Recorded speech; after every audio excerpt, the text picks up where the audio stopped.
எடுத்து போட முடியுமா? மக்களே வணக்கம். வீட்டில் கொசுவலை பீஸ் கொண்டு போயிருக்கிறாரு கரூர். மழை வர்ற மாதிரி இருக்குது. அன்றைக்கி லைனுக்கு போகல. நேற்று நைட்டாகவும் சொல்லிட்டு போனாங்க அன்றைக்கி கரூர் போகணுன்னு. 4 மணிக்கு எழுந்திரிச்சி குளிச்சுட்டு சாமி கும்பிட்டுட்டு மணி 5:30க்கு தான் போகிறாரு. தண்ணி கேன் தண்ணி தாங்க நாங்கள் சாதம் வடிப்போம். கேன் தண்ணி எங்கள் கடையில் பக்கத்தில் கடையில் தண்ணியை வரலமான்ட்டாங்க. மழை தண்ணி பிடிச்சி வச்சுருந்தேன். அதில் 2-3 நாள் ஆக்கிட்டு இருக்க அவருக்கு தெரியாது. நைட்டு தான் சாதத்தை கவனிச்சார். என்னம்மா சாதம் வெள்ளையாக இருக்குது, நம்ம இந்த உப்பு தண்ணியில் ஆக்கினாக்க மஞ்சளாக இருக்குமா, தண்ணி வரலன்னு சொன்னாங்களா, தண்ணி வந்துடுச்சா அப்படின்னாரு. இல்லை நான் மழை தண்ணி பிடிச்சி வச்சுருந்தேன் அதில் ஆக்கினேன் அப்படின்னேன். நேற்று மதியம் செஞ்ச சாதம்.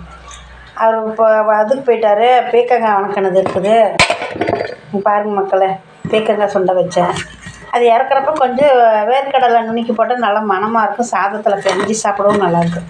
அப்புறம் இப்போ சாதம் இருக்குது. அதுக்கு அப்படி கேட்குறாரு, நல்லா இருக்கேன்னு. மழை தண்ணியில் ஆக்கினா திட்டுவார், எதுக்கு மழை தண்ணியில் ஆக்குறேன்னு. மழை தண்ணி எவ்வளோ தூய்மையானதுங்க. நாங்கள்லாம் அப்போல்லாம் சின்ன பிள்ளைங்களெல்லாம் மழை தண்ணி வந்து நம்ம அவ்வளோ பிடிச்சி வச்சுன்னு 10 நாள் மாதக்கணக்காக்கும் நாங்கள்லாம் புழங்கிருக்கிறோம் தண்ணி கஷ்டத்தில்.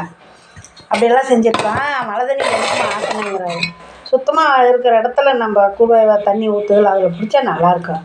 அது இன்னும் கொஞ்சம் கூட தண்ணி இருக்குது, எடுத்து ஊற்றி நீங்கள் தண்ணி வந்தால் வாங்கிக்கலாம். இல்லைன்னா நான் கேன் எம்டி கேன் எடுத்துகிட்டு போய் நான் ஊருக்குள்ளே போனேன். 3 கிலோமீட்டர் நாங்கள் இருக்கிறதுக்கு ஊருக்குள்ளே போகிறதுக்கு நான் வாங்கிட்டு வரேன்னாரா. சரின்ட்டேன். இன்னும் 2 தடவை சாதம் வைக்கிறதுக்கு ஆகும் தண்ணி. சாதமும் கெடுறது இல்லைங்க, நல்லாயிருக்கும். முந்தானத்தை ஆக்கின சாதம் வேறு இருந்ததுங்க பாரு. அதே பாருங்கள் எடுத்து வச்சு புளி கொஞ்சம் புளி தண்ணி ஊற்றி மஞ்சத்தூள் தூள் உப்பெல்லாம் போட்டு பிரட்டி எடுத்து வச்சது பாருங்கள். சாதம் இப்படி சாதம் நல்லா சூப்பராக இருக்குது பாருங்களேன். அது பக்குவமாக கைப்படாது இருந்தால் நல்லாயிருக்குங்க. அது அந்த மழை தண்ணியில் ஆக்கினதுனால அவ்வளோ ஒரு வெறப்பாக இருக்குதுங்க. இந்த தண்ணியில் ஆக்கியிருந்தா கூட சோறு ஒரு மாதிரியே மனசுட்டு மாதிரி ஆகிடும் பாருங்கள், நல்லாயிருக்கு.